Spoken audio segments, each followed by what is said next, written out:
భద్రాద్రి కొత్తగూడెం జిల్లా అశ్వారావుపేట నియోజకవర్గంలో ప్రజాపాలన దినోత్సవ సందర్భంగా మువ్వన్నెల జెండా రెపరెపలాడింది. నియోజకవర్గంలో తన క్యాంపు కార్యాలయంలో ఎమ్మెల్యే జారే ఆదినారాయణ రెడ్డి జాతీయ జెండా ఎగురవేశారు.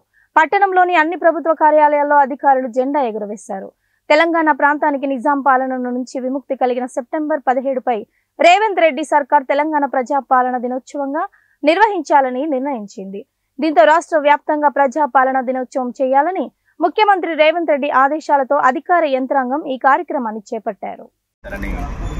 రాష్ట్ర ప్రభుత్వం అధికారికంగా ప్రకటించడం జరిగింది. తెలంగాణ రాష్ట్రంలో ప్రజాపాలన అనేది అద్భుతంగా ప్రజలకి మెండుగా ప్రజల యొక్క ఆశలకు అనుగుణంగా ఈరోజు తెలంగాణ రాష్ట్ర ప్రభుత్వం ప్రజారంజక పాలన చేస్తాం.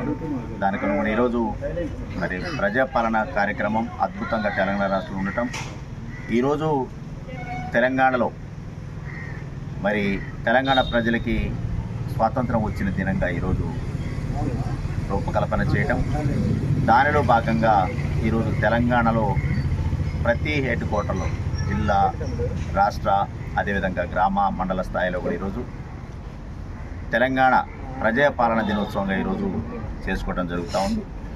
అందరికీ కూడా, నా నియోజకవర్గ ప్రజలందరికీ కూడా మరొకసారి చెప్తా ఉన్నాను, తెలంగాణ రాష్ట్ర ప్రభుత్వం ప్రజలకు అందించేటటువంటి ప్రతి ఒక్క పథకాన్ని ప్రజల వద్దకు చేర్చే విధంగా నేను అహర్నిశలు కష్టపడతానని అందరికీ కూడా తెలంగాణ ప్రజలకి యొక్క అనుగుణంగా ఏదైతే రూపకల్పన చేయాలని తెలంగాణ రాష్ట్ర ప్రభుత్వం ఆశయాల ఆలోచనకు ముందుకెళ్తూ ఉందో దానిలో భాగంగా ప్రజలకు చేరువై పని చేసే అవకాశాన్ని మీరు ఇచ్చినందుకు నేను కూడా ప్రతి పథకాన్ని ఇంటిల్లే పది చేర్చే కార్యక్రమాన్ని నేను చేపట్టబోతానని చెప్పేసి తెలియజేస్తాను.